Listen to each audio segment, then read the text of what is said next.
모든 능력과 모든 권세 찬양하겠습니다.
찬양에 찬양하겠습니다.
생명 주셨네. 소리쳐 찬양해. 기쁨을 주시는 우리와 찬양의 제사 드리며 주님께 경배해. 다 와서 찬양해 찬양해 찬양해 주님 찬양해 주님 우리와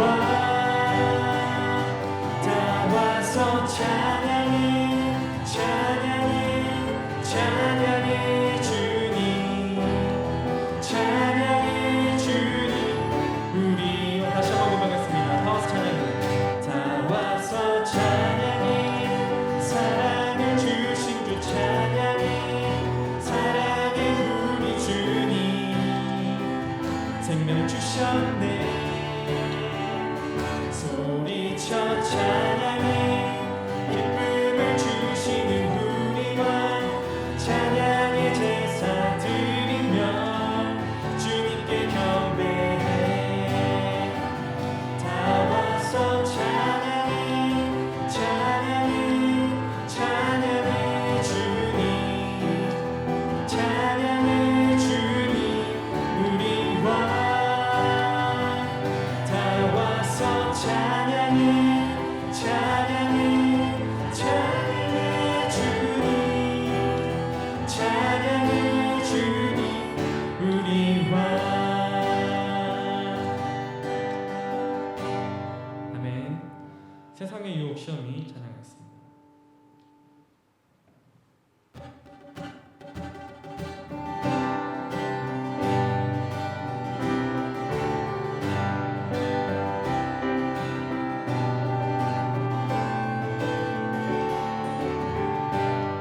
세상의 유혹 시험이 세상의 유혹 시험이 내게 몰려올 때에 나의 힘으로 그것들 모두 이길 수 없네.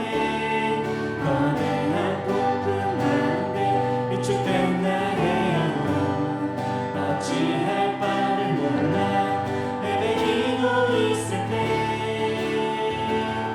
주를 찬양 손을 들고 찬양 전쟁은 나에게 속한 것 아니니 주를 찬양 손을 들고 찬양 전쟁은 하나님께 속한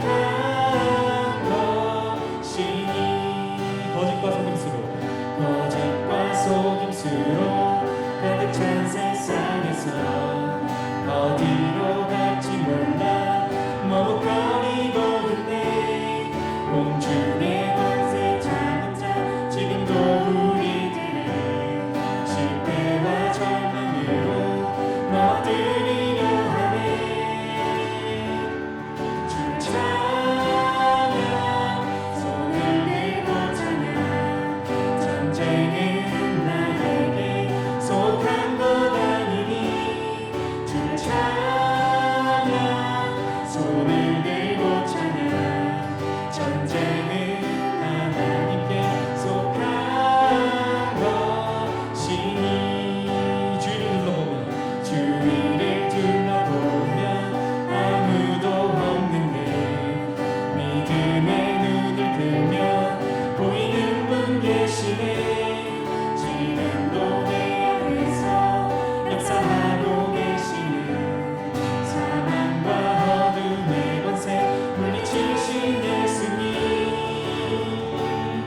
주를 찬양 손을 들고 찬양 전쟁은 하나님께 속한 것 아니니 주를 찬양 손을 들고 찬양 전쟁은 하나님께 속한 것이 주를 찬양 주를 찬양 손을 들고 찬양 전쟁은 나에게 속한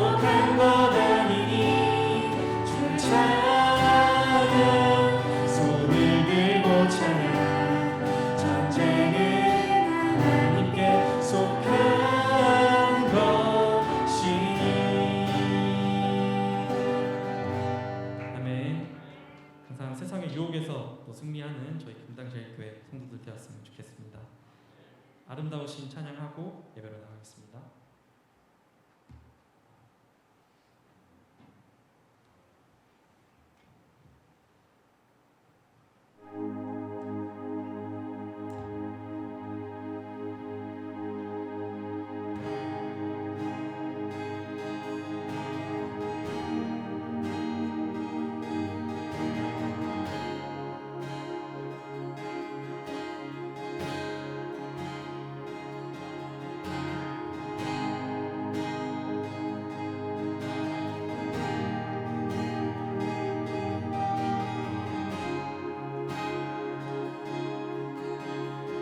내 안에 주를 향하는 노래.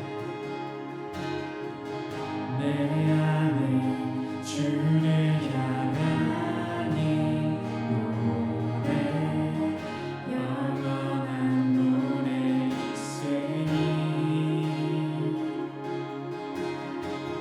날 향한 주님의 크신 사랑 영원히 찬양하리라. 십자가 그 사랑 십자가 그 사랑 찬양하리.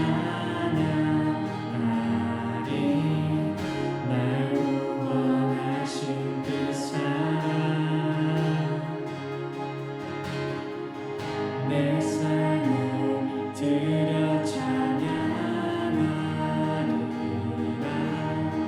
놀라우신 주의 사랑 영원히 찬양하리라. 영원히 찬양하리라. 아름다우신 오 놀라우신 영원할 수 없는 사랑 오 위대하신 하나님의 사랑 영원히 찬양하리. 다시 한번 고백하겠습니다. 내 안에 주를 향하는 내 안에 주를 향하니 노래 영원한 노래 있으니 날 향한 주님의 크신 사랑 영원히 찬양하리라. 십자가 그 사랑 십자가 그 사랑 찬양하리. 날 구원하신 그 사랑 내 삶을 드려 찬양하리라. 놀라우신 주의 사랑 영원히 찬양하리라. 아름다우신 오 놀라우신 영원할 수 없는 사랑 오 위대하신 하나님의 사랑 영원히 찬양하리. 아름다우신 아름다우신 오 놀라우신 영원할 수 없는 사랑 오 위대하신 하나님의 사랑 영원히 찬양하리. 주와 같은 분 없네. 주와 같은 분은 없네. 이 세상 그 누구도 주와 같은 분은 없네.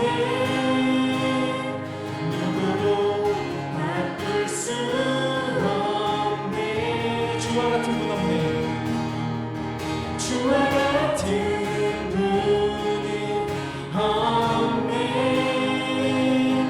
이 세상 그 누구도 주와 같은 분은 없네.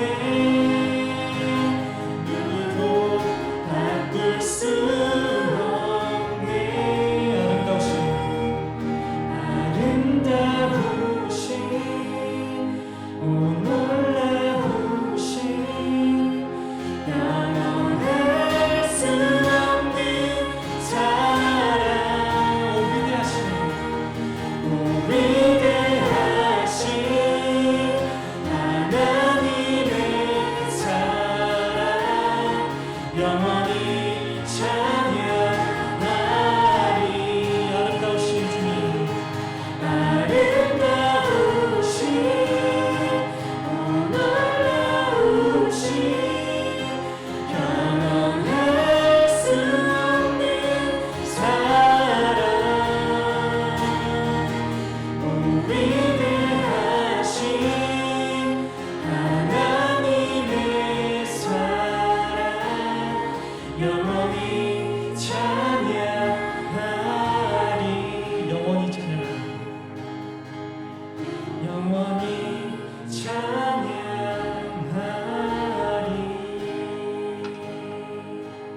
기도하고 예배로 나가겠습니다.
전능하사 천지를 만드신 하나님 아버지를 내가 믿사오며 그의 외아들 우리 주 예수 그리스도를 믿사오니 이는 성령으로 잉태하사 동정녀 마리아에게 나시고 본디오 빌라도에게 고난을 받으사 십자가에 못 박혀 죽으시고 장사한 지 사흘 만에 죽은 자 가운데서 다시 살아나시며 하늘에 오르사 전능하신 하나님 우편에 앉아 계시다가 저리로서 산자와 죽은 자를 심판하러 오시리라. 성령을 믿사오며 거룩한 공예와 성도가 서로 교통하는 것과 죄를 사하여 주시는 것과 몸이 다히 사는 것과 영원히 사는 것을 믿사옵나이다. 아멘. 찬송 370장입니다.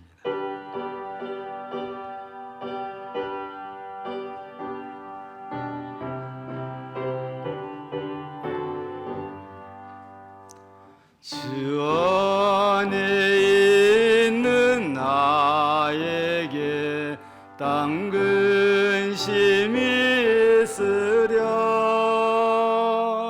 십자가 밑에 나와가 내 짐을 풀었네. 주님을 찬송하면서 할렐루야 할렐루야. 내 앞길 멀고 매도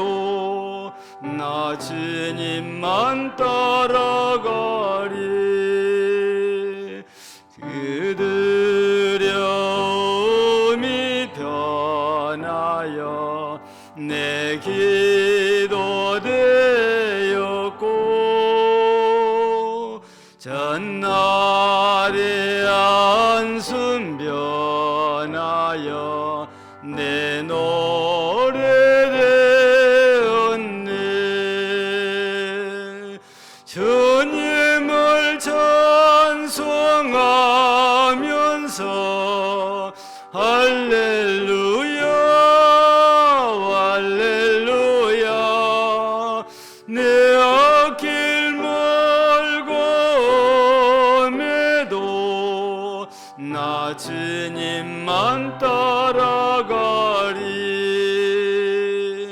내 주는 자비하소서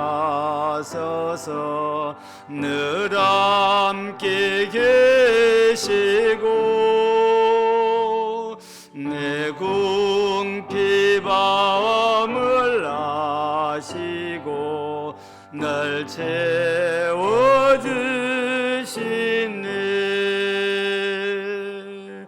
주님을 찬송하면서 할렐루야 할렐루야 내 앞길 멀고 험해도 나 주님만 따라가리 내 주와 맺은 언약은 영불변하시니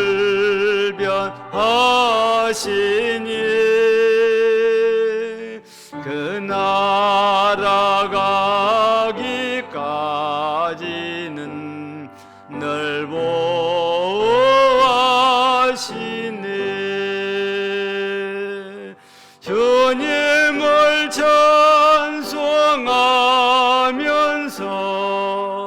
할렐루야 할렐루야 내 앞길 멀고 험해도 나 주님만 따라가리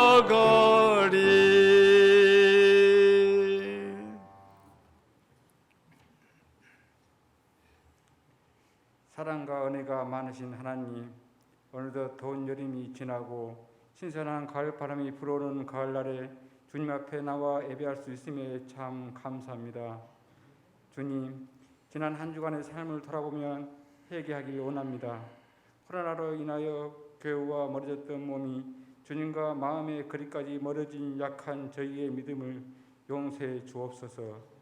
사랑의 주님, 오늘 이 시간 특별히 정교인 세미나를 하려고 합니다. 온 성도들이 하나님의 섬기기 위하여 구별된 삶을 살게 하시고 성령 충만한 교회 되게 하셔서 하나님의 뜻을 알게 하시고 성령과 지혜가 충만하여 주를 섬기는 일꾼들이 되게 하옵소서. 주님, 고 수험생들 위하여 함께해 주시고 몸과 마음이 지치지 않도록 지혜와 명철을 허락하시사 좋은 결실을 맺을 수 있도록 주님께서 인도하여 주옵소서. 주님, 이 시간 말씀을 전하실 목사님 위에 성령의 능력으로 붙들어 주시옵소서. 저희들의 게으르고 굳어진 마음, 강박해진 영혼을 녹여주시고 주의 말씀을 듣게 해 주옵소서. 이 시간도 저희들의 연약함을 주님께 친히 주장하시고 도와주실 줄 믿고 예수님 이름으로 기도합니다. 아멘. 아멘.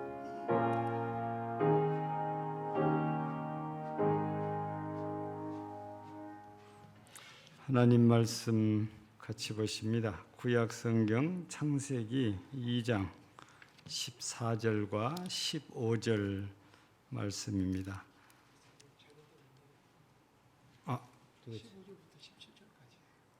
그래요?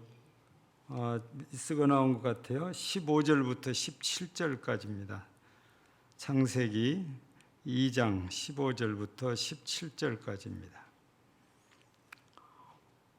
여호와 하나님이 그 사람을 이끌어 에덴 동산에 두어 그것을 경작하며 지키게 하시고 여호와 하나님이 그 사람에게 명하여 이르시되 동산 각종 나무의 열매는 네가 임으로 먹되 선악을 알게 하는 나무의 열매는 먹지 말라. 네가 먹는 날에는 반드시 죽으리라 하시니라. 아멘.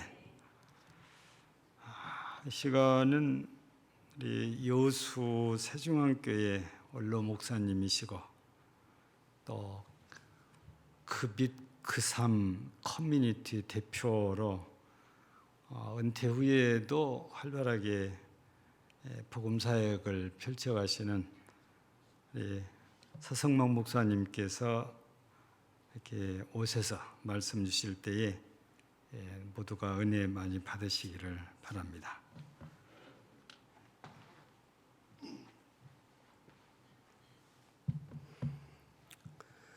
여호와 하나님이 그 사람을 이끌어 에덴 동산에 두어라고 하셨습니다. 타락하기 전에 하나님이 아담에게 베푸신 은혜를 왜 기록하셔서 우리로 하여금 잊게 하셨는가? 그것은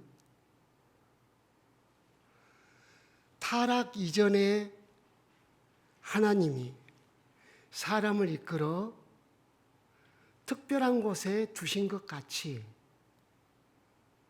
우리를 구원하신 후에도 죄를 사하시고 의롭다고 해주시고 그 후에 그냥 놔두지 아니하시고 우리를 이끌어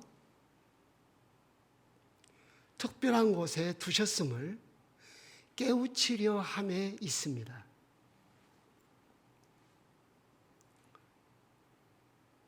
하나님이 아브람을 갈대아 우르에서 이끌어내어 가나안으로 옮기셨죠. 하나님이 이스라엘을 이집트에서 이끌어내셔서 가나안 땅에서 살게 하셨어요. 하나님이 예수 그리스도 안에서 죄 사함을 받은 그들을 어둠의 권세에서 이끌어내어 그의 사랑의 아들 예수 그리스도의 나라로 옮기셨다고 골로새서 1장 13절과 14절은 증거하고 있습니다. 우리는 죄사함 받는 것으로 끝난 게 아니고 죄사함 받은 그들을 어둠의 권세에서 살던 우리를 그리스도의 나라 백성으로 살 수 있도록 옮기셨다는 것입니다. 우리가 능동적으로 간 게 아니고 하나님이 우리를 이끌어 두셨습니다. 이것은 하나님의 특별한 은혜의 영역에 속한 것이라는 것을 강조하신 것입니다. 여호와 하나님이라고 하셨어요. 엘로힘 여호와거든요. 엘로힘은 전능. 2장부터 여호와라는 말이 붙기 시작했죠. 은혜와 자비. 능력이 무한하신 하나님이 그 큰 은혜와 자비로 우리를 이끌어 주셨습니다. 그래서 에덴 동산에 두신 것입니다. 주님이 우리를 이끌어 이 자리에 두셨죠. 욕망을 따라 사는 사람들은 무엇이든지 자기가 결정해서 이 자리까지 왔다 이렇게 생각을 해요. 은혜를 아는 사람, 하나님이 나를 이끌어 이곳에 두셨음을 자각하는 사람입니다. 우리가 이제 천국에 가겠죠. 고린도후서 5장 1절부터 10절에 보시면 우리의 장막집이 무너지면 손으로 짓지 않는 하나님이 지으신 초소가 우리를 위하여 예비되어 있다고 하셨죠. 주님이 우리를 그것으로 이끌어 가실 것입니다. 주님이 우리를 이끌어 오늘 나의 가정을 있게 하셨고 금당제일교회에 와서 하나님을 믿고 섬기게 해 주셨습니다.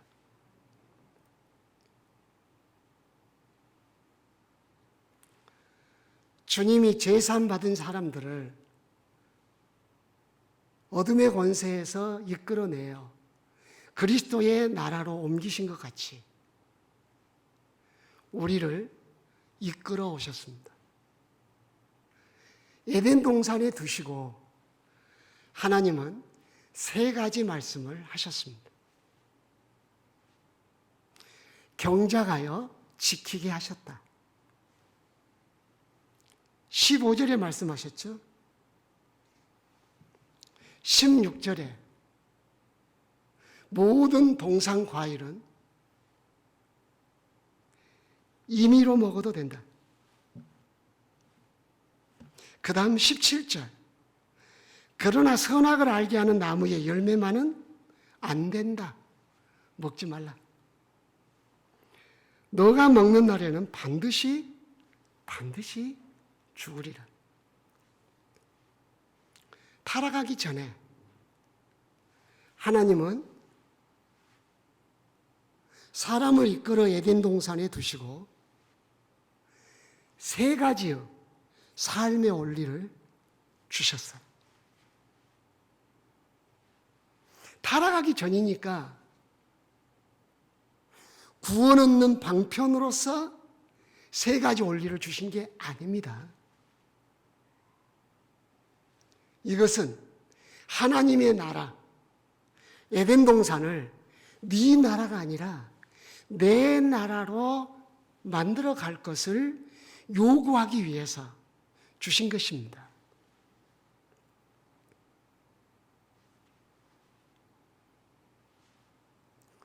주님이 신약 성경에 사도들을 통해서 주신 말씀들을 3가지로 압축할 수 있습니다. 성도들, 구원받은 성도들에게 주신 말씀들을 3가지로 정리할 수 있습니다. 십계명도 3가지로 정리할 수 있습니다. 그것이 바로 오늘 여호와 하나님이 아담을 에덴 동산으로 이끌어 그곳에 두시고 말씀하신 삶의 원리 3가지에 속합니다.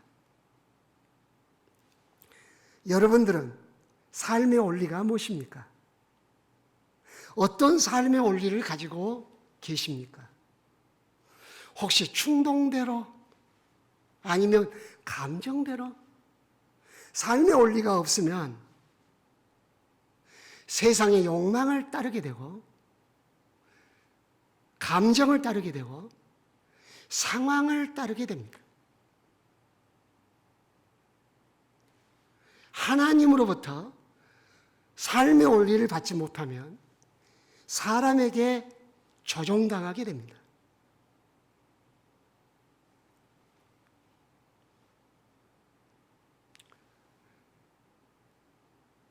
주님께서 사도 바울을 통해서 에베소 교회의 문제점을 지적하실 때 그 첫 번째가 에베소서 2장 10절부터 3절에 해당되는 핵심을 말씀하셨습니다. 너희가 지난 날에 죄와 허물로 죽었었다. 그런데 주님이 너희를 살리셨지. 그런데 너희들이 죄와 허물로 죽었던 지난 날의 삶의 원리로 살고 있다. 그것을 버리고 이제 새로운 삶을 살기 원한다. 지난 날에 살았던 삶의 원리가 뭔가? 공중의 권세 잡은 자를 따른 것이다. 공중의 권세 잡은 자는 불순종의 아들들 가운데 역사하는 영이다. 곧 사탄이다. 사탄은 내가 사탄이다. 내 말 듣고 나를 따르라. 이렇게 하지 않는다는 것입니다. 사탄이 우리를 그의 도구로 쓸 때 마음에 원하는 것과 육체에 원하는 것을 행하게 하여 본질상 진노의 자녀로 살게 합니다. 마음에 원하는 것과 육체에 원하는 것을 조차 살아가는 삶의 방식은 공중의 권세 잡은 자가 제공한 삶의 방식입니다.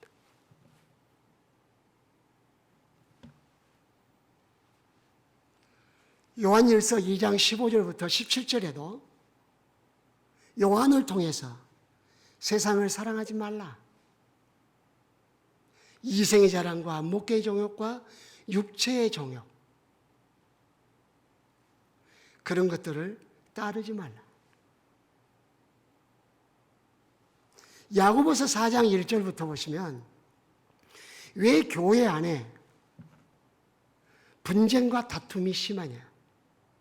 그것은 너희들이 마음에 욕심으로 행하려고 하기 때문이다. 욕심과 욕심이 부딪혀서 다툼을 일으킨다는 것입니다. 그 욕심이 너희의 기도도 잘못하게 만든다. 그 욕심이 너희로 하여금 세상을 사랑하게 만든다. 그러므로 너희들의 신앙생활이 간음한 여자와 같다. 그렇게 경고했습니다. 여러분의 삶의 원리는 무엇입니까? 오늘 본문에 근거해서 더 많이는 나눌 수 없지만 오늘 본문에 근거하여 새로운 삶의 원리를 세워보는 시간을 가졌으면 합니다. 첫째는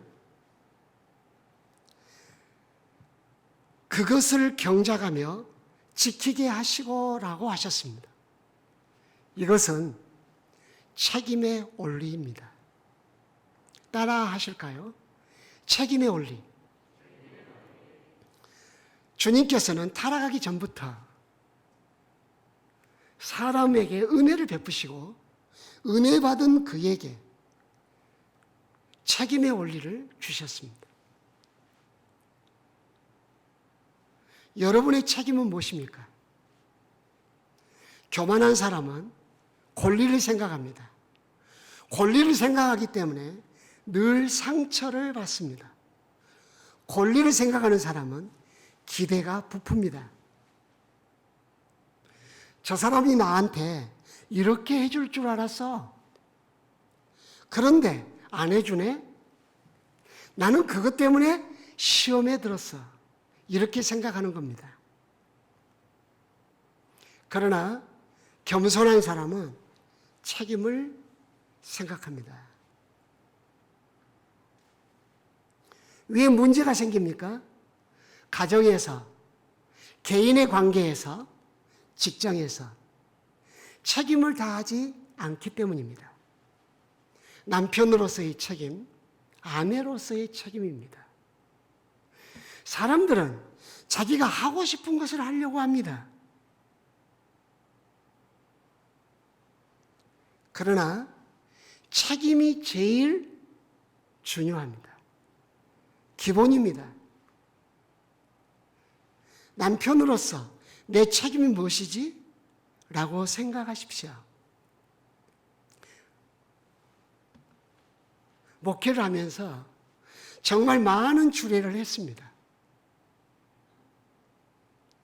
주례하기 전에 신랑 신부를 데려다가 상담을 하면서 언제나 책임을 적도록 합니다. 권리를 적어라 하면 적을 것이 많습니다.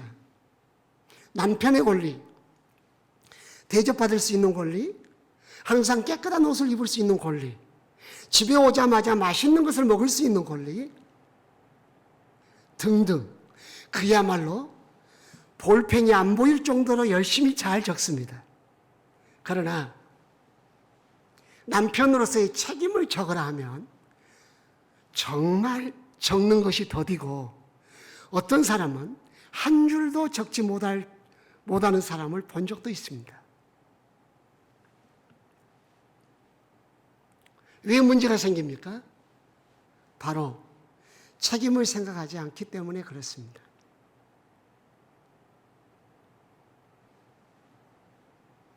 예수님께서는 대제사장의 기도를 요한복음 17장에서 하시며 기록을 했습니다. 거기에 매우 중요한 말씀을 하셨습니다. 아버지께서 내게 하라는 일을 내가 다 감당함으로써 아버지를 영화롭게 했사오니 아버지께서도 영원 전부터 내가 가지신 내게 주신 영화로서 나를 영광스럽게 하옵소서. 성자 아들 예수 그리스도께서는 성부를 어떻게 영화롭게 했냐? 아버지가 내게 맡기신 일을 다 감당함으로써 영화롭게 하셨습니다. 우리는 앞에서 찬양하기를 좋아합니다. 손을 높이 들고 주님을 찬양하죠. 예수 우리 왕이여 찬양합니다. 주님을 높입니다. 그러나 우리가 예수님께 배워야 할 것이 있어요. 아버지께서 내게 맡기신 일을 온전히 감당함으로 아버지를 영화롭게 한다는 것입니다. 학생은 학교에 가서 점수와 관계없이 등수와 관계없이 공부하는 책임을 다해야 합니다. 자녀는 부모에게 자기의 책임을 다해야 합니다. 부모는 자녀에게 자기의 책임을 다해야 합니다. 그래서 나에게 책임을 맡기신 하나님을 기쁘시게 해야 합니다. 여기 경작했다 하는 말은 히브리어로 아바드라는 말인데 이 말이 구약 성경에 경배하다, 찬양하다라는 말로 적용하여 해석되어 있습니다. 70인역 성경에는 전부 경배하다, 찬양하다.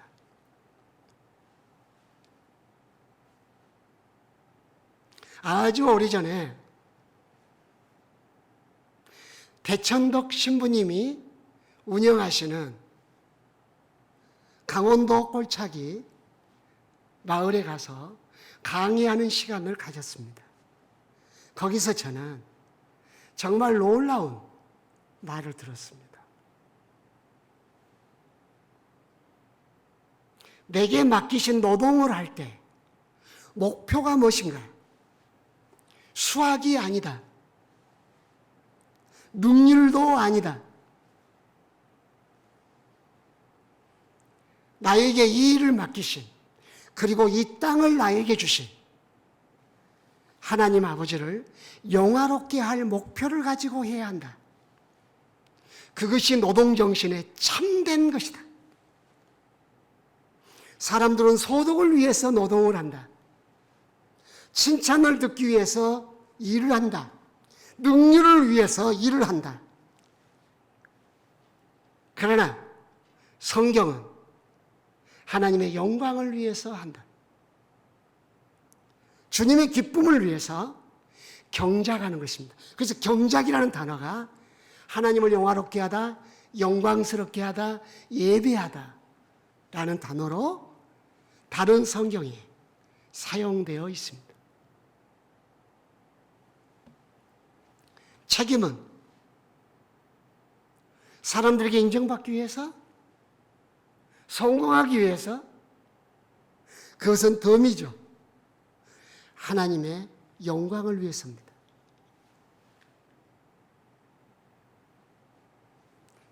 우리 교회, 내게 주신 책임이 있을 것입니다. 주님, 금강제일교회에서 내가 해야 할 책임이 무엇입니까? 내가 져야 할 십자가가 무엇입니까? 내가 그것을 행함으로 금강제일교회 머리이신 예수님을 영화롭게 해드리겠습니다.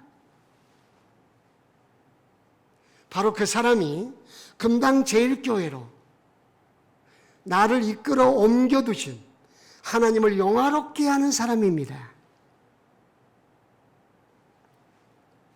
여러분이 선 자리가 귀한 자리입니까? 여러분이 선 자리가 하찮은 자리입니까? 모든 사람이 선 자리는 귀한 자리든 하찮은 자리든 하나님이 세우신 자리입니다. 그러므로 그 자리에서 하나님을 영화롭게 하셔야 합니다. 그 자리에서 하나님이 내게 맡기신 책임이 무엇인지를 발견하고 그 자리를 잘 가꾸고 지켜야 합니다. 그 자리는 내 자리가 아니라 하나님의 자리입니다. 교회 시스템이 점점 신분화되어가고 있다는 것이 교회의 직분이 속고화되어 가고 있다는 징조입니다. 굳어져 가는 겁니다. 생명력이 없습니다. 바다가 석회질화되어 가고 있어요.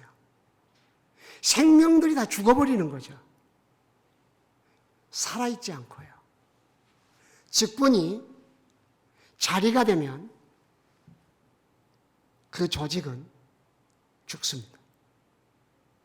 그 직분은 기능을 감당하기 위해서 주신 것입니다. 기능은 책무입니다. 나의 책무가 무엇인지. 지금도 저는 잊을 수가 없습니다. 여수 세종안교회 제가 부임을 했는데 97년에 부임을 했는데 부임하자마자 IMF가 왔습니다. 교회 건축 중에 부도가 났습니다. 교회가 경매에 들어갔습니다. 기가 막히더라고요. 눈물밖에 나오지 않았습니다. 피눈물이죠. 그때 장로님들이 저에게 말씀하셨습니다. 목사님, 피아골로 고로쇠 물 먹으러 갑시다. 속으로 생각했습니다. 정신이 나갔구만. 고로쇠 물이 어떻게 넘어가나, 이 상황에서. 저는 그렇게 장로님들을 오해했습니다. 목사님, 우리 장로님들 전체가 가기로 했습니다. 목사님 꼭 동행하셔야 합니다. 갔습니다. 장로님께서 저에게 고로쇠 방을 하나, 저를 위해서 특별한 방을 하나 준비해 주시고 고로쇠물과 지포, 오징어를 갖다 놓으시고 목사님 우리가 부를 때까지 기다려 주시고 그동안 고로쇠물을 많이 드시기 바랍니다. 하고 선임 장로님이, 그 당시 장로님이 김신길 장로님이 선임이셨는데 그렇게 말씀하시고 가셨습니다. 시간이 아무리 흘러도 나를 부르러 오지 않는 것입니다. 한참 후에 저를 불러서 갔더니 장로님들의 얼굴이 눈물로 범벅이 되어 있는 것입니다. 이게 웬일이야? 고로쇠물을 먹는 둥 마는 둥. 그들이 저에게 놀라운 말을 했습니다. 목사님, 우리 장로들이 교회의 핏을 짊어지기로 결정했습니다. 눈물 날 일입니다. 이야기를 듣자니 눈물밖에는 없습니다. 주님이 받으시옵소서였습니다. 자네는 가정 형편이 어려우니 이것만 감당합니다. 그래도 내가 좀 낫지 않는가? 내가 이것을 감당하겠네. 집 팔아서 전세로, 전세는 월세로. 그렇게 해서 오늘의 세종안교회가 있었습니다. 한 교회가 있기까지 그 속에는 책임을 감당하되 눈물로 책임을 감당했던 헌신자들이 있는 것입니다. 아무도 우리 책임을 감당해 주지 않습니다. 내 인생의 짐은 내가 지고 가야 하는 것입니다. 여러분들에게 저와 함께 했던 그분들이 졌던 짐을 절한 뜻이 아닙니다. 곧 이 교회, 여러분의 가정에, 여러분의 사회 속에서, 여러분의 포지션에서 여러분이 짊어져야 할 책임이 무엇인지를 기억해라는 말씀입니다. 이 시대의 책임을 잃어버리면 우리는 주님 앞에 섰을 때 부끄러움을 당하게 될 것입니다. 주님이 달란트 비유를 통해서 우리를 계산하실 때 맡겨준 것만 계산하셨습니다. 흔히들 달란트를 탤런트, 은사라고 해석을 해서 주님이 내가 잘하는 것은 내게 맡기신 은사다라고 말하기를 좋아합니다. 그러나 거기서 말하는 달란트는 책임이라는 의미가 더 본질적입니다. 5달란트, 1달란트 됐든 주님이 그에게 책임을 주신 것입니다. 그리고 그것을 갖고라고 말씀하셨습니다. 내가 너한테 맡긴 그것 가져와라. 여러분의 가정에서 여러분의 아내를 맡겼습니다. 여러분의 남편을, 아내로서의 책임이 무엇인지 생각해 보십시오. 왜 여러분들이 남편에게 불만하십니까? 그것은 남편에 대한 기대가 크기 때문이 아닐까요? 내 꿈을 남편을 통해서 이루려고 하는 것이 있지 않습니까? 자녀들을 통해서 내 명예가 올라가려고 하는 경우도 있지 않습니까?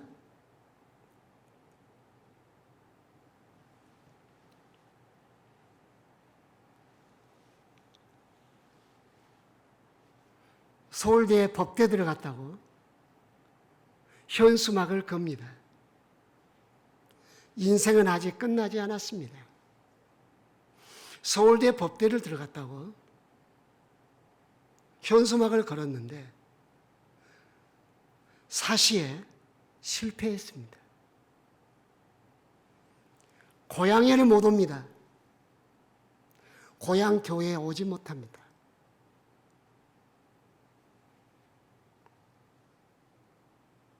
결혼을 하게 됐는데 청첩장이 왔습니다. 여보게,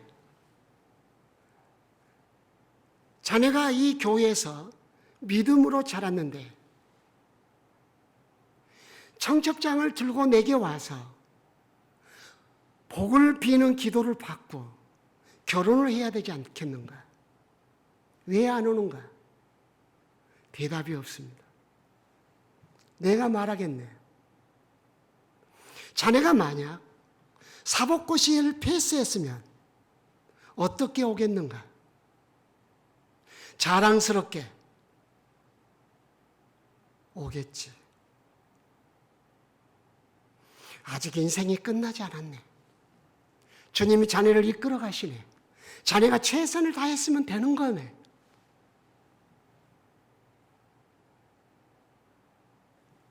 그는 상처가 깊이 마음속에 남겨진 겁니다. 왜 그러죠? 열심히 공부한 것이 책임을 다하는 것에서 공부한 게 아니고 성공을 위해서, 다른 사람에게 자랑하기 위해서 공부한 것입니다. 그래서 그는 사시에 실패했기 때문에 교회에 오지 않았습니다.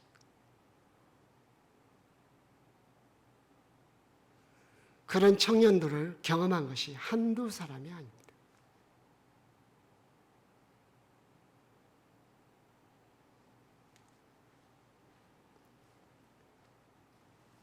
우리는 책임의 원리를 망각하고 있습니다.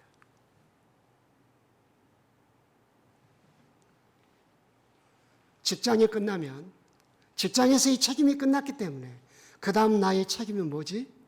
라고 생각하셔야 합니다.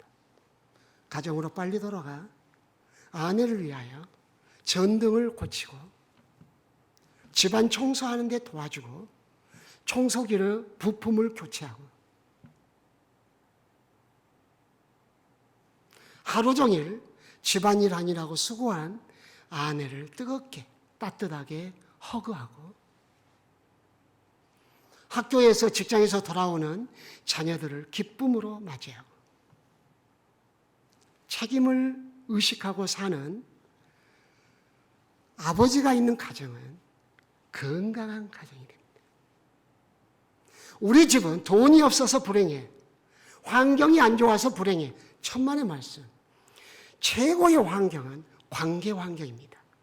관계만 좋으면 지하실에 살아도, 내 공부방이 없어도 가출하지 않습니다. 제가 서울에서 개척을 할 때 햇빛도 하나도 들지 않는 지하실에서부터 개척을 했습니다. 그때 함께 해주신 분들을 잊을 수가 없습니다. 비가 오면 지하실로 물이 들어와 퍼내야 합니다. 주일날 예배 드리는데 얼마나 곰팡이 냄새가 많이 나는지.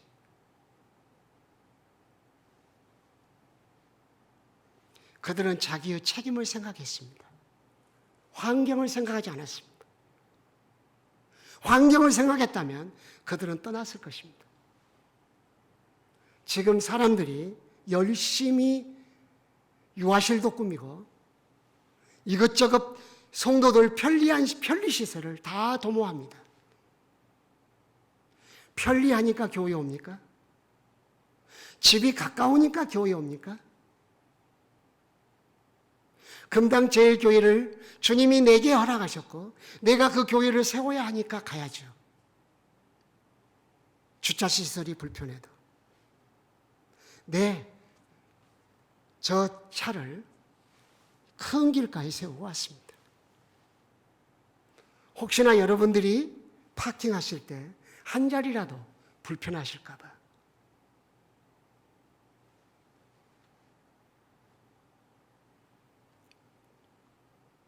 여러분,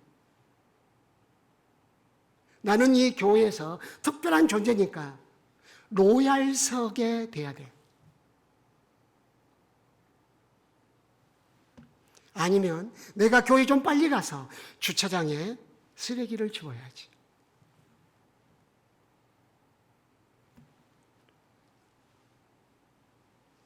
이흥수 장로님이라고 계셨습니다. 그분은 박정희 대통령부터 경찰 개통의 경호과장이셨습니다. 여러분들 그 VIP가 갈 때 지붕 위로 몸을 내밀고 선글라스 쓰고 두리번두리번 하시는 분 있죠? 대단한 권세를 가지신 분이죠.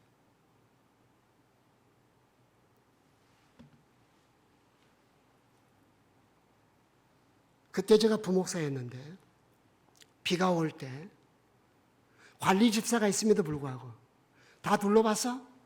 비 새는 일 없어? 그러는 것을 한 번도 본 적이 없습니다. 아무 말도 안 하시고 혼자 십자가 탑 위까지 올라가셔서 차근차근 점검하시고 내려오십니다. 예배 시작하기 전에 그는 경호 습관대로 앞에서부터 뒤까지 막 두리번두리번 하시면서 물이 있어야 할 자리 물이 있는가? 혹시 의자가 삐뚤어지진 않았나? 누구에게 지적하지 아니하시고 본인이 하십니다. 기억나는 사람입니다.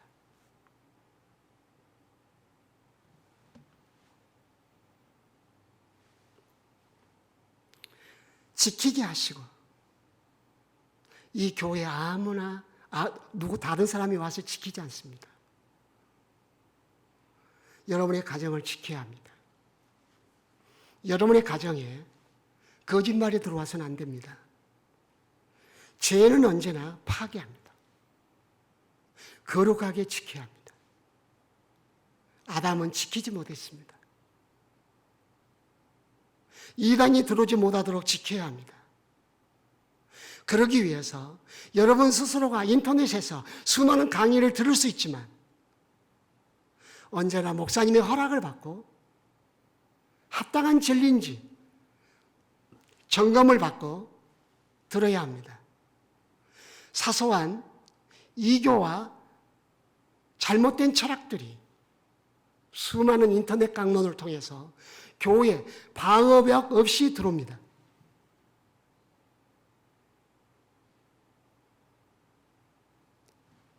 지켜야 합니다. 여러분, CCTV를 설치하고 담을 높게 쌓는 것만이 우리 가정을 보호하는 거라고 생각하는데, 높은 담이 없어서 가정이 무너진 것이 아니라 가정을 거룩하게 하고 순결하게 하고 진실되게 하지 않기 때문에 무너지는 것입니다. 오직 한 아내만을 사랑해야 합니다. 오직 한 남편만을 사랑해야 합니다.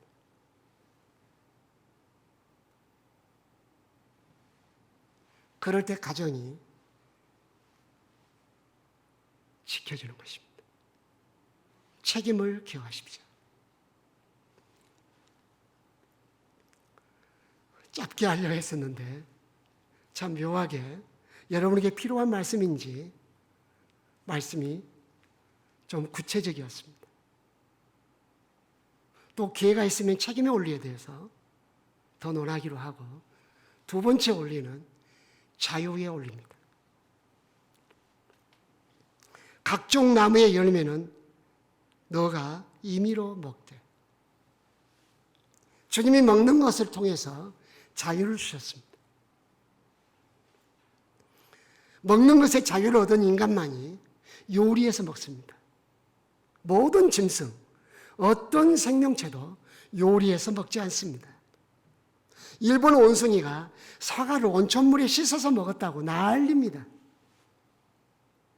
인간 쪽에서 보면 웃긴 이야기죠. 지져 먹고 볶아 먹고 집 내서 먹고 구워 먹고. 또 말씀해 보십시오. 다양한 요리를 뽐내며 음미하며 먹을 수 있습니다. 주님이 우리에게 자유를 주셨기 때문입니다. 이 자유를 주님이 주신 거죠. 그러므로 주님이 주신 자유를 기억해야 합니다. 이것은 주님이 주신 자유인가 생각해야 합니다. 갈라디아서 5장 13절 이하를 보시면 하나님이 우리에게 주신 죄로부터의 자유를 육체의 기회로 삼지 말라고 경고합니다. 주님이 우리에게 자유를 주셨습니다. 로마서 6장에서 주님이 왜 우리를 죄의 종에서 자유케 하셨는가? 의의 종이 되게 하려 하심이라. 의의 종이 되게 하시려고 자유를 주셨습니다. 내게 취사 선택권이 있다고 합시다. 주님의 기쁨이 되기 위해서 선택을 합니다. 여러분, 화낼 수 있는 자유가 있겠죠. 말할 수 있는 자유가 있겠죠. 나도 뒷담화할 수 있는 자유가 있겠죠. 주님이 주신 자유입니까? 타락한 자유를 방탕이라고 합니다.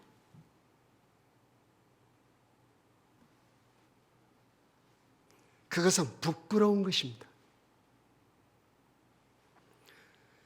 성경은 놀랍게도 자유를 반납할 것을 요구합니다.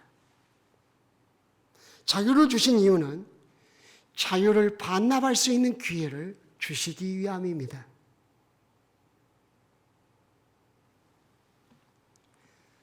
여호와께서 이스라엘 백성들을 이집트에서 이끌어내어 가나안 땅으로 옮기시는 과정에 시내산에서 시나이 반도의 시내산에서 십계명을 주시고 언약을 맺습니다. 출애굽기 20장은 십계명을 주신 장이고 21장부터 23장까지는 십계명을 어떻게 구체적으로 적용할 수 있는지를 설명한 내용입니다. 그리고 24장에서는 그 십계명을 지키는 백성으로 살겠습니다라고 언약을 한 내용이 소개됩니다. 그런데 그 모든 것을 하시기 전에 출애굽기 21장 1절에서 6절에 자유를 얻은 종이 자유를 반납한 이야기를 하십니다. 잘 이해하셔야 합니다. 이집트에서 종살이하던 사람들을 자유하게 해서 시내산에 오셔서 십계명을 주시고 그것을 어떻게 적용할지를 설명하시고 언약을 하기 전에 왜 자유를 반납하는 이야기를 하셨을까요? 종이 있는데 희년이 되면 그 종에게 자유를 준다. 그때 종은 선택을 해야 한다. 그 자유를 가지고 마음껏 누리고 랄랄룰루하며 살 것인지 주인에게 그 자유를 반납할 것인지. 어떤 종이 있었다. 그 종은 주인을 사랑함으로 자유를 반납하기로 결정을 했다.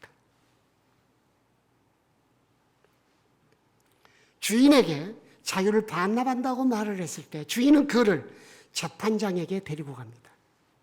재판장을 확인하죠. 주인의 억압 때문에 자유를 반납하느냐? 너가 자발적으로 자유를 반납하느냐?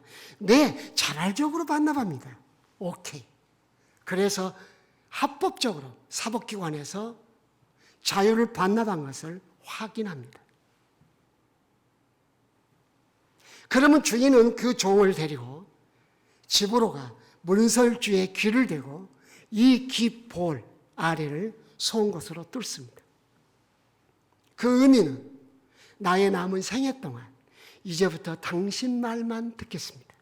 당신 말을 따르고 당신 말에 순종하겠다는 뜻입니다. 참 종이 되는 것입니다. 묻겠습니다.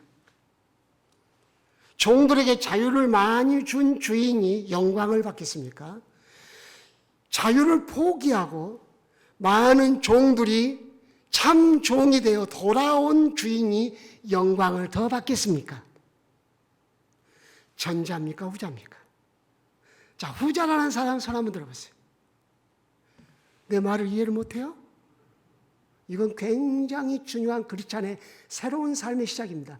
행동으로 보여야 하기 때문에 내가 손을 들으라고 한 겁니다. 나에게 자유를 주신 주인이 언제 자유를 준 것을 통해서 영광을 받으실까요? 자유를 준 종이 자유함에도 불구하고 자유할 수 있음에도 불구하고 그 자유를 포기하고 주인에게 반납함으로 참 종이 되기로 작정한 것입니다. 이때 자유를 준 그 주인은 그 종을 통해서 영광을 받습니다. 여러분들이 우리에게 죄로부터 자유케 하신 예수 그리스도를 영화롭게 하기를 원치 않습니까? 그렇게 합시다. 자유를 반납하는 것입니다. 주님, 저를 죄로부터 자유케 하셨습니다. 사망으로부터 자유케 하셨습니다. 이제 그 자유를 주님께 반납합니다. 이제 주님의 참된 종으로 살겠습니다. 지금까지는 억지 종이었습니다. 매여 있는 종이었습니다. 죄의 종이었습니다. 그러나 이제 의의 종으로 살겠습니다.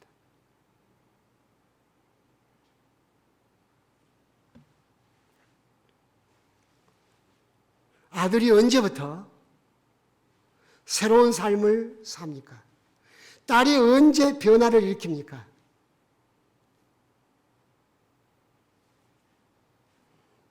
아이가 학교 가면서 내가 학교 가서 무슨 짓을 하든 학교가 끝나고 내가 어떤 삶을 살든 우리 엄마 아빠는 몰라. 그러므로 집을 나서는 순간 나는 자유를 얻는 거야. 그래서 잘못된 친구와 어울립니다. 잘못된 인터넷을 검색하고 잘못된 일을 합니다. 집에 와서는 거짓말을 합니다. 그 아이는 양심의 가책과 불안에 짓눌려 삽니다. 교회를 와도 떳떳하지 못합니다. 그러나 그가 어느 날 자유를 포기합니다. 하나님 아버지가 나를 안 보실 때도, 어머니 간섭이 없어도 제가 자유를 포기하고 주님의 기쁨이 되어 살겠습니다. 아버지 어머니를 존경하고 나를 키우느라고 수고하신 부모님들의 수고에 화답하겠습니다. 자유를 반납하는 그 순간 그의 삶은 질서가 잡히고 어떻게 살아야 하는지 지혜를 갖기 시작합니다. 그 아이는 이제부터 다른 아이들과 달라지기 시작합니다. 눈이 빛나고 태도가 바뀝니다. 부모에 대한 불만이 눈 녹듯이 사라집니다.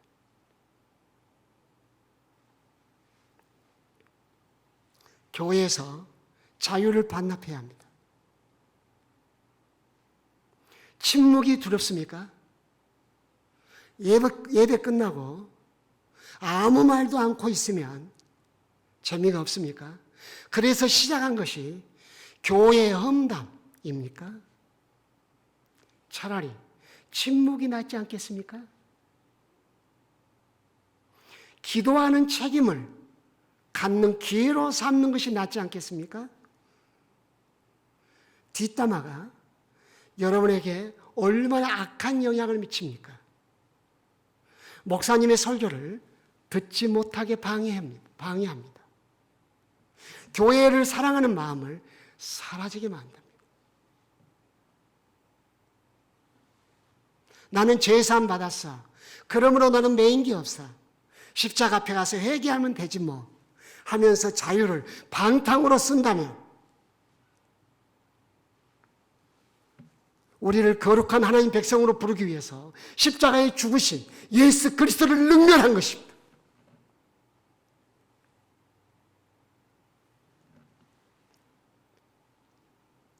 너가 임의로 먹되 하나님이 허락하신 자유 안에서 누림을 가져야 합니다.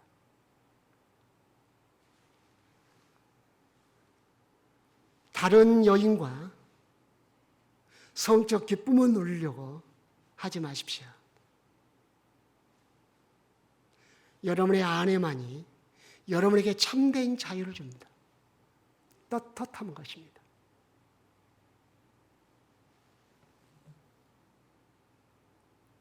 자유를 방탕으로 쓰지 마십시오. 자유를 반납하십시오. 불평할 수 있는 자유, 험담할 수 있는 자유, 판단할 수 있는 자유, 주님께 드리고 기도의 책임을 감당하십시오. 조용히 교회와 지난주에 실린 새 가족들의 명단을 앞에 두고 기도해 보십시오. 성경을 읽는 것이 달라지고 찬송할 때 가슴이 뭉클하고 기도할 때 주님을 가까이 느껴지게 될 것입니다. 무엇이 주님과 여러분 사이에 담을 쳤습니까? 자유를 반납하지 않고 자유를 방탕과 방임으로 썼기 때문입니다. 정말입니다.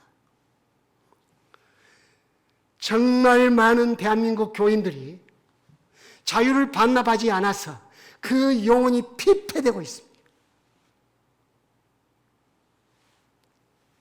자유를 주시고 자유를 반납하기를 기다리고 계신 주님께 기쁨을 드리지 못하고 있는 것입니다. 마지막은 금기사항입니다. 선악을 알게 하는 나무는 먹지 말라. 이것은 금기사항입니다. 반드시 죽으리라. 사탄은 금기사항 갖고 시비를 걸었습니다.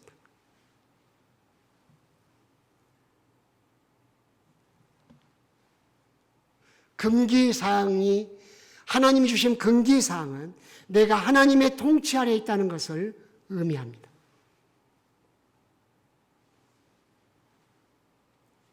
금기사항을 어겼을 때 먹으면 죽는 그 선악과 열매가 보암직하고 먹음직하고 지혜롭게 할 만큼 탐스러워 보였습니다. 금기해야 할 것들이 매혹적이게 다가온 것입니다.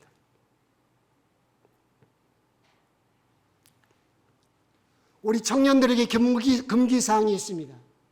아무리 친해도 스킨십 하시면 안 됩니다.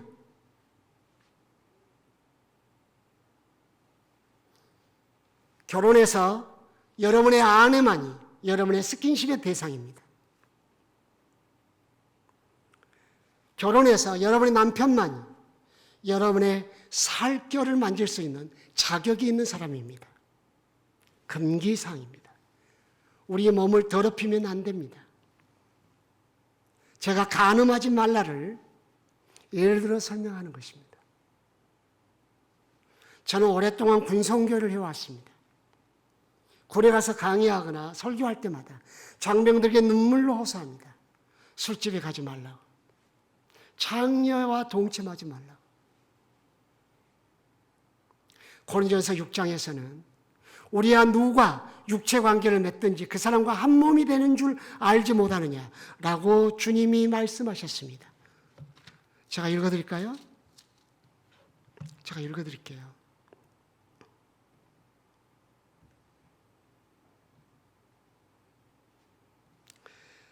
고린도전서 6장 15절부터 16절 창녀와 파는 자는 그와 한 몸인 줄 알지 못하느냐 일렀을 때 둘이 한 육체가 된다 하셨나니 하나님이 성을 만드셔서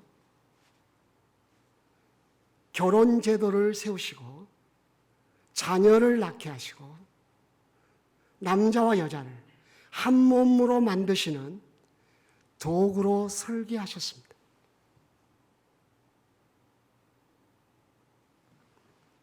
결혼 전에 누구하고 몸을 섞든지 그와 한 몸입니다. 여러분은 아니라고 아무리 발버둥 치고 아니라고 손사래를 쳐도 하나님의 관점에서는 한 몸입니다. 머리가 2개, 3개, 4개일 수도 있고 몸이 3개, 4개일 수도 있는 것입니다. 하나님은 전능하시지만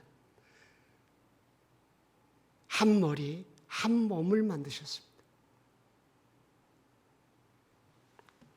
금기사항입니다.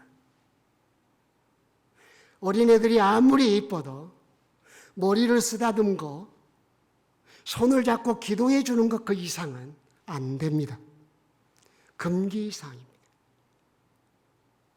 아무리 성공했어도 금기사항이 없는 사람은 결국 실패할 겁니다. 술을 입에 대지 않겠다는 금기사항이 없으면 그는 알코올 중독자가 되고 다음에 가정을 파괴하고 인간관계를 뒤엎어놓게 될 것입니다. 여러분은 금기사항이 있습니까? 금기사항이 선수들을 성공시킵니다. 성공한 선수들은 금기사항이 있습니다. 금기사항을 어긴 선수들은 선수 생활을 끝냅니다.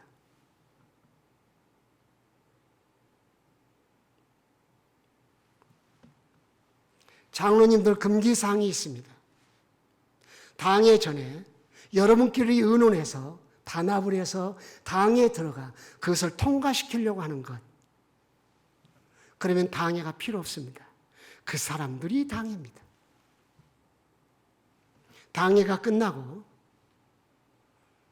당회장이 교회에 공포하지 않는 사실을 본인이 다니면서 말을 다 합니다. 권위를 침범하고 교회를 혼란케 합니다. 그러므로 장로님들을 예를 들어 죄송합니다. 금기사항을 가져야 합니다. 안건이 주어지면 성령님께 교회 유익을 위하여 어떻게 결정해야 좋을지 기도할 뿐 당에 가서 결정을 하셔야 합니다. 단합해서는 안 됩니다. 일반 세상 나라도 경제 원리에 있어서 단합을 엄격히 금지하고 벌금을 크게 때립니다.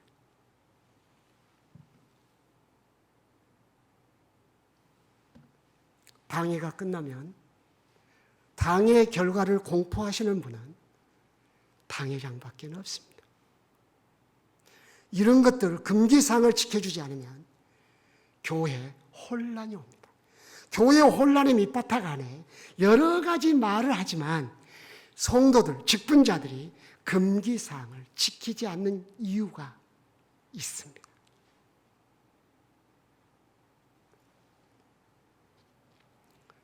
차를 큰 길가에 세우고 걸어오는데 옆에 꽃담? 있죠. 거기 음식을 드시고 나오시는 여자분들이 담소하는 소리가 내 귀에 들렸습니다. 너 교회 안 가냐? 그러니까 한 자매가 대답했습니다. 나 안식년이야. 얼마나 우습던지. 그러나 서너 걸음을 뛰면서 내 영혼에 눈물이 흘렀습니다. 성도가 안식년이래요.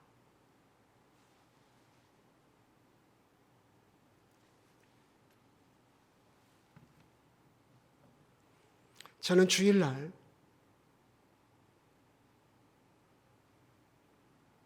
두 형님의 결혼식에 가지 못했습니다.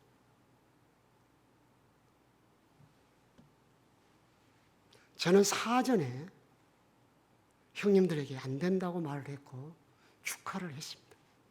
그러나 결혼은 두 분이 하기 때문에 나야 어쩔 수 없었죠. 그런데 놀랍게도 저의 그런 여호와를 경외하는 믿음의 태도를 보고 형님들이 크리스찬이 되어 한 분의 형님은 장로가 되었고 형수는 우상숭배 가정에서 시집을 와서 권사님이 되셨습니다.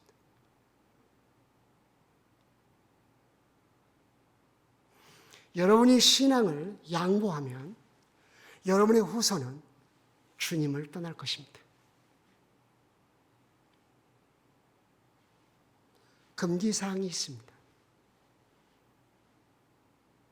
11조는 내 마음대로 써서는 안 된다. 금기사항입니다. 결코 내 생애 예배 시간에 늦게 가지 않겠다. 금기사항이 있어야 합니다. 주일날 약속하지 않겠다. 욕하지 않겠다. 거짓말하지 않겠다. 금기사항을 어겼으므로 아담과 하와는 에덴 동산에서 쫓겨났습니다. 말씀을 정리해 보겠습니다.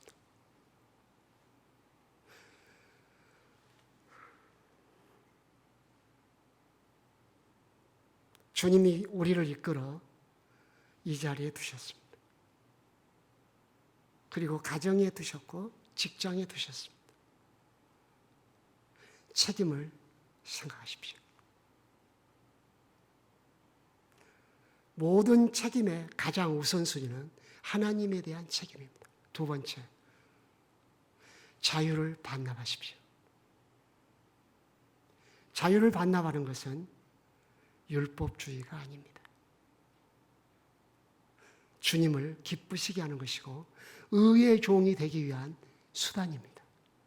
마지막으로는 금기사항을 굳게 세우십시오.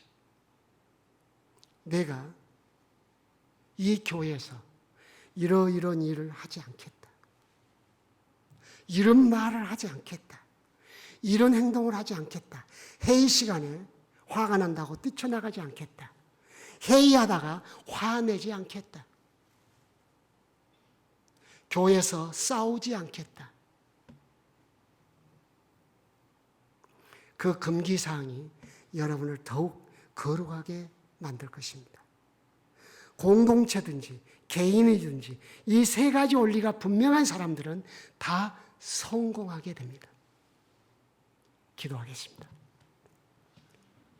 주님의 날 저녁에 말씀을 나누게 하신 하나님 감사합니다. 주님 앞에서 내 책임이 무엇인지 알게 하시고 자유가 방탕이 되지 않도록 자유를 반납할 수 있게 하옵소서. 금기사항을 굳게 세워서 우리의 잘못된 태도가 우리의 삶과 영혼과 다른 사람들을 파괴하는 일이 없도록 은혜를 주옵소서. 그리하여 우리 가정, 내 개인, 그리고 금당제일교회가 건강하게 세워져 가게 하옵소서. 예수 그리스도의 이름으로 기도드리옵나이다. 아멘. 진심으로 시간 안에 멈추려고 그랬는데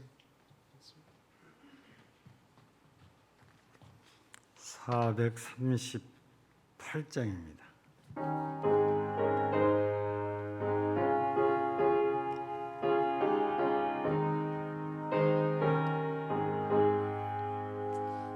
내 영혼이 정의부추만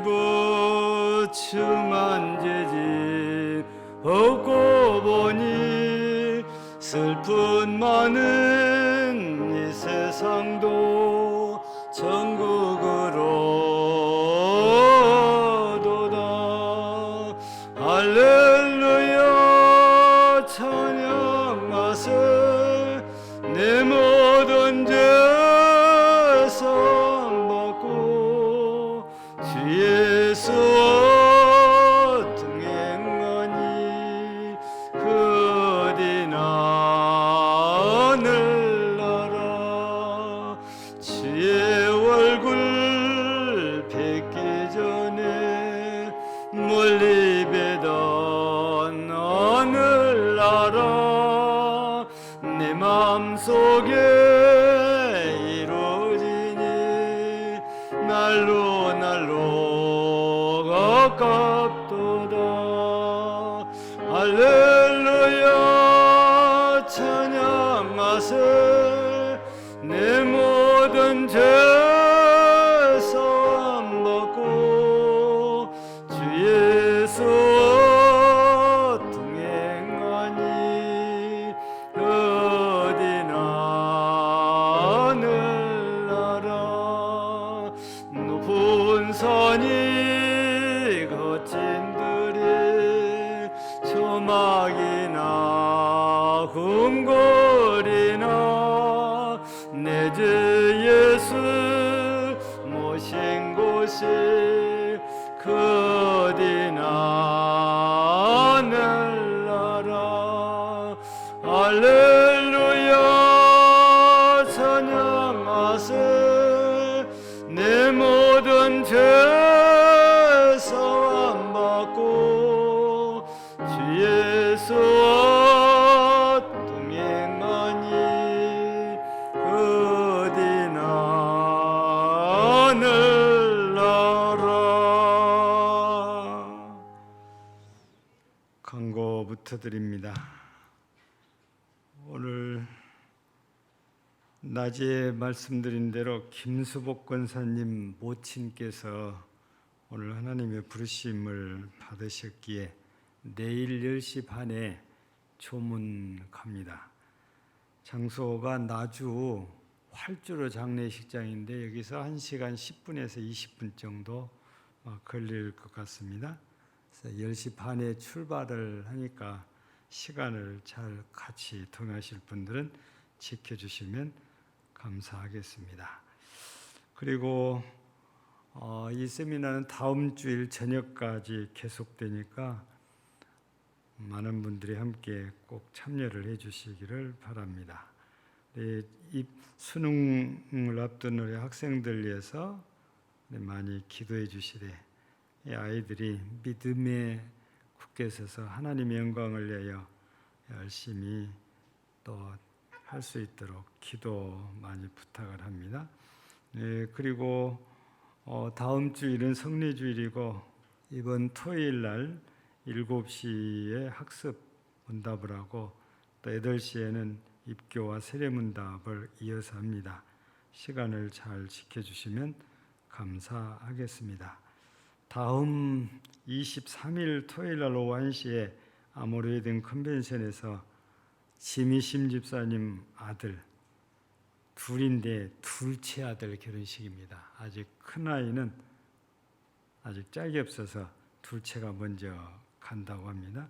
둘째 아들 결혼식이 있습니다. 시기가 우리가 함께 이렇게 다니는 것이 별로 은혜롭지 않는 것 같아요. 그래서 개별적으로 이렇게 많이 참여해서 축하해 주시고, 부득불 못 가신 분들은 계좌번호를 남겨놨으니까 참고 이렇게 해주시면 감사하겠습니다. 오늘 우리 오셔서 은혜로운 말씀을 주신 서성만 목사님 감사합니다.